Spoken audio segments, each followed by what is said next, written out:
सदर मजलिस व हैदराबाद के रुकने पार्लियामेंट बैरिस्टर असदुद्दीन ओवैसी के बाद अब बीआरएस पार्टी से वाबस्ता खातून एमएलसी के कविता ने भी किया है राहुल गांधी को ओपन चैलेंज।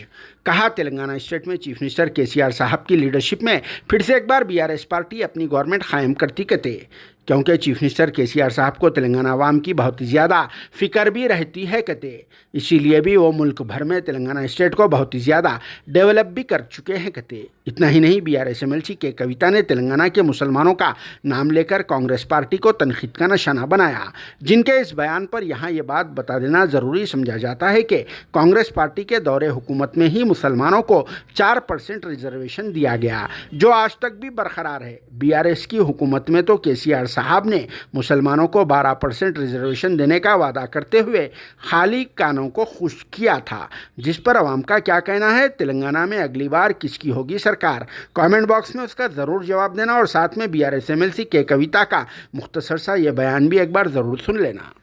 राहुल गांधी जी बात कर रहे कल, हम कैसे भी आते सत्ता में तेलंगाना में। सोनिया गांधी जी भी आके गए थे हैदराबाद में, उन्होंने भी यही बोले।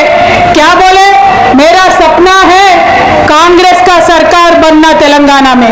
हम यही पूछ रहे सोनिया मैडम से, हम यही पूछ रहे राहुल गांधी जी के, सपना क्या होना चाहिए? सपना ये होना चाहिए कि तेलंगाना आगे बढ़े, सपना ये होना चाहिए कि तेलंगाना के मुसलमान आगे बढ़े, सपना ये होना चाहिए कि तेलंगाना के दलित आगे बढ़े, सपना ये होना चाहिए कि तेलंगाना का युवा आगे बढ़े। सपना ये नहीं होना चाहिए कि कांग्रेस सत्ता में आए, क्योंकि केसीआर का एक ही सपना है, तेलंगाना आगे बढ़े, युवा आगे बढ़े, हमारे बीसी आगे बढ़े, हमारे दलित आगे बढ़े, हमारे एसटी आगे बढ़े।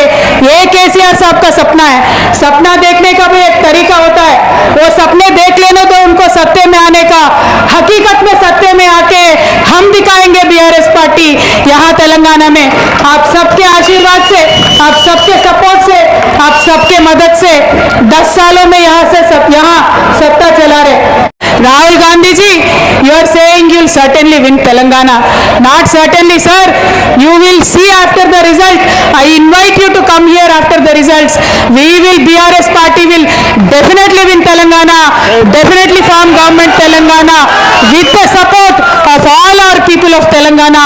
We will win and we will make sure that development model of Telangana will tomorrow guide this nation and will tomorrow be an example for this nation.